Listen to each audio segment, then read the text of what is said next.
tuning in to another episode of the Goodrich Chronicles. I am your host, Anthony Goodrich, and you are tuned into ARG-MEDIA-TV, Goodrich News Network Television. And today I bring this segment with heavy heart. We're going to cover the county of Kern in Texas, where at last count there have been over 104 people that have been killed due to the flooding there. A lot of people have been swept away, dozens of children, primarily at a campground called Camp Mystic. Counselors there, camp counselors have been swept away. The children have been swept away, ages as young as 7 years old, maybe even younger. This is absolutely tragic. I can't imagine what these family members are going through. I can't imagine what the community is going through. This is just really sad, and I think that it's important that I bring this to everyone's attention, and this is why I'm uploading this video.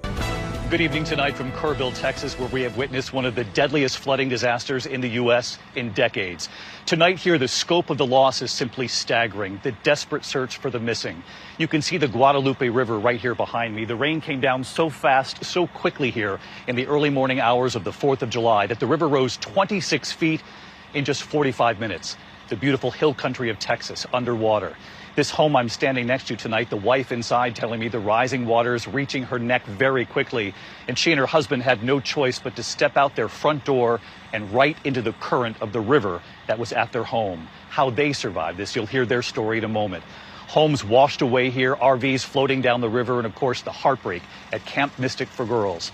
Tonight, my interview with the Coast Guard rescue swimmer who saved so many children there, and what he said they told him. And as we come on tonight, more than 100 people are now confirmed dead here. Dozens of them are children. The river rising quickly in the dark as the rain fell, the boat rescues that began in those early morning hours. By daylight, other rivers flooding as well. This time-lapse video showing floodwaters rushing in, flooding a causeway in under 10 minutes. This home washed away in Center Point, Texas, floating down the Guadalupe River and right into a bridge there. The Coast Guard lifting dozens to safety in helicopters overhead. This young woman swept miles away from her family's campsite, rescued after clinging to a tree for hours.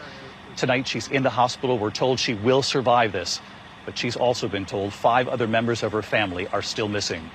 And tonight here, what's left now of Camp Mystic. Some 750 girls were there as the emergency unfolded. After the cabins filled with water and mud, bunk beds destroyed, pink sleeping bags and treasured stuffed animals, all that's left. The camp tonight saying 27 campers and a counselor have died. And tonight here, we're now seeing some of the first faces of those who did not survive this. There is a massive response here in the flood zone tonight. Among them, that 26-year-old Coast Guard rescue swimmer on his first rescue mission, telling me what he saw when he landed at Camp Mystic. The bravery here in the hill country. Tonight, it is difficult to put into words the scope of the loss across the hill country here in Texas. Here in Kern County and beyond, so many communities dealing with unimaginable loss. Tonight, Texas authorities now confirm more than 100 lives have been lost here, so many of them children. The little girls sleeping at camp. So many lives stolen in one of the deadliest U.S. floods in decades. Good job, guys. With more rain in the forecast tonight, searchers have not given up. It was the 4th of July, and families in 6 counties, many of them camping along the Guadalupe River, gathering along the waterfront, a summer tradition. They had just gone to bed, only to wake up hours later before the sun came up because of flash floods, suddenly swallowing up family campgrounds, homes, and sleepaway camps.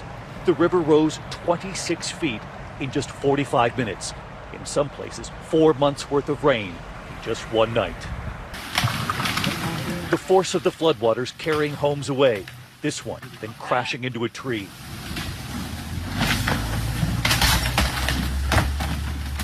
Bridges severely damaged, trees snapped in half, many toppled, homes left in the middle of the road. This time-lapse video showing just how quickly the floodwaters took over these communities. In just 10 minutes, they were surrounded by water and a deadly current. Much of central Texas and the hill country was under a flood watch going into the holiday. And just after midnight, the Weather Service had issued a forecast that showed extreme rainfall was possible. By 1 a.m., the Weather Service said a very dangerous flash flood event was unfolding in Kern County. Around 4 a.m., a warning of a particularly dangerous situation for Kern County. But authorities say that rare alert came when most were asleep. The Guadalupe River right next to Camp Mystic, the century-old all-girls Christian summer camp where cabins were soon filling with water. The torrent of water, the river overflowing its banks, and soon much of the campground was surrounded. Camp counselors sharing videos of young campers just one day before playing. Less than 24 hours later, the horror for the young children there. Some 750 campers, the girls' cabins just a few hundred feet from the river. The younger campers sleeping in the low-lying area when the floods hit in the middle of the night. The images from inside show the destruction. Their cabins, their bunk beds torn apart, their belongings scattered, much of it now gone. And tonight, authorities at Camp Mystic with the heart-wrenching news. They now say at least 27 girls and staff were killed, including a young counselor. They say 10 young campers are still missing. And tonight, this heartbreaking image, a camp T-shirt in the aftermath. And tonight here, a moment of strength from the children. A camp nurse, Devin Williams, sharing images of the surviving campers on a bus to a reunification center where they all began to sing together as they drove through their now unrecognizable camp. The most dangerous. Tonight, Coast Guard rescue swimmer Scott Ruskin telling me what he witnessed when the helicopter landed at Camp Mystic. He had just completed a swiftwater rescue course just 2 months ago. The crew decided Scott would stay on the ground with the children. It would allow them to get more of the children out. If you stayed on scene, it would give them a little more space in the helicopter. Yeah, we assumed that, based on weight, we could probably take 2 more kids every trip. So they got to work. He told me the children were still in their pajamas, some wearing just one shoe, still soaked and covered in mud from the rising waters. He told me who those children, some just 7 and 8 years old, were asking about. Primary, just asking about their friends. They wanted to see if I knew anything about their friends, show me pictures, do whatever they could to try to find their friends. And I just told them, I was like, hey guys, I don't know where they are. We have every crew we can possibly imagine. He told me about the little girls he swept into his arms. At one point, you were carrying 2 girls in one arm. Yeah, it was one in each arm. But yeah, it was just 2 little kids, 7 years old, didn't have shoes on. I was like, dude, I'm not going to make you guys walk through this mud while you're trying to get to a helicopter. And tonight here, we are learning about the young lives lost and the brave camp counselors who tried to save them. 8-year-old twins Hannah Lawrence on the left and Rebecca Lawrence on the right. They were attending Camp Mystic with their older sister, 14-year-old Harper, who survived. Tonight, their grandfather saying Hannah and Rebecca gave their whole family so much joy. They and that joy can never be forgotten. Chloe Childress was returning to Camp Mystic as a counselor there and had recently graduated from the Kincaid School. Her school sharing Chloe made space for others to feel safe, valued, and brave. She understood what it meant to be a part of a community, and more than that, she helped build one. She was set to begin her freshman year at the University of Texas at Austin this fall. Dick Eastland was the beloved longtime director at Camp Mystic, who died trying to save the lives of his campers. Tonight, his grandson George calling him a mentor to thousands of young women, saying, although I am devastated, I can't say I'm surprised that you sacrificed your life with the hopes of someone else's being saved. Former counselor Ryan Robinson paying tribute to that longtime camp director. He made sure that I always felt comfortable and felt at home at Mystic. He was just an extremely selfless person, and he showed that until the very end. Tonight, we are learning about the incredible stories of survival. Nearly 1,000 rescued since the 4th of July. The San Angelo Police Department airlifting families to safety after water levels rose above their homes. Using boats to scour stadium-sized debris fields for the stranded. Using helicopters to reach people clinging to trees. Pull tighter! Tonight, the remarkable scene. Neighbors and local authorities helping to rescue a woman in rapidly rising floodwaters.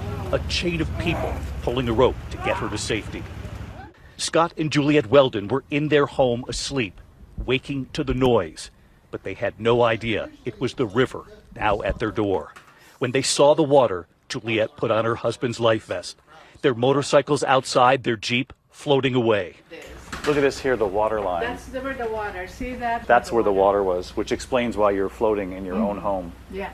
She opened up the front door, but told me it took her 3 tries to step into that water, the current sweeping her away. You stepped out the front door and the water just takes you. Oh yeah. Boom, just like that. It's pretty remarkable that you're standing here. That's when I said, oh my God. And then saying all this, it's just it breaks my heart. Scott told me he swam after her, They tried to grab onto trees, onto neighbors' homes, but the current was too strong. Suddenly, they were both pushed into this tall hedgerow by force. You're holding the tree, and he's holding you. Yeah, he's holding me. Scott told me he was not going to let her out of his grasp. He wasn't going to let go. No. No, hell no. 35 years and counting. So many families facing the same harrowing fight. The waters suddenly sweeping them from their homes, from their cabins, sometimes for miles. Tonight, a family of 6 swept away. 5 are still missing. One family member found alive clinging to a tree more than 15 miles from where they were swept away. Devin Smith, 22 years old, they believe she passed through 3 dams. She witnessed RVs being carried down the river beside her. Carl Jeter spotting her from inside his home and calling first responders. Help is coming! Tonight, that survivor's uncle, Travis Reynolds, meeting the homeowner who spotted her in the tree, hugging him, thanking him, grateful. It means a lot. The tree across the river. Carl showing us the tree she held onto for 6 hours. And this evening, her uncle Travis telling us she is in the hospital, but will be okay. But she also knows 5 members of her family are still missing. My family stepped in to make sure that she was safe. We're grateful for her being alive. And tonight here, the loved ones who did not survive. Dr. Catherine Eads died after her RV was swept up. She was camping with her husband Brian, and they were separated by the flood. He survived, but he could not find her. Her family sharing she was a psychologist and college professor, calling her an incredible wife, daughter, mother, grandmother, and a person who spent her life helping kids. 27-year-old Julian Ryan and his family waking up to floodwaters in their home in Ingram. Within moments, the water to their waists. Along with his mother and fiancée Christina, Julian working quickly to save their young sons, smashing through the window with his hand, sustaining severe injuries as he tried to help his family escape. He lost so much blood, he knew. His last words to his fiancée Christina, "I love you, I'm so sorry." Tonight, his sister wants us to know that Julian died a hero. Jane Ragsdale was the beloved director of the Heart of the Hills Camp for Girls. Tonight, the camp saying Jane embodied the spirit of the camp and was exactly the type of strong, joyful woman that the camp aimed to develop. And tonight, that Coast Guard rescue swimmer who told me he will never forget those young faces, the children he helped save, and their bravery. I'd like to thank ABC News for providing that footage, and that was reported by David Muir.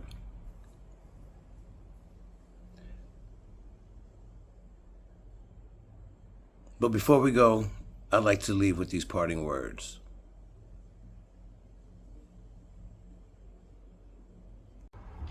As the community grieves, they also begin the long process of healing and rebuilding. Their memories will forever remain a solemn reminder of the flood's devastating impact. In the face of such loss, the spirit of unity and resilience shines through. Our hearts go out to all those affected by this profound tragedy.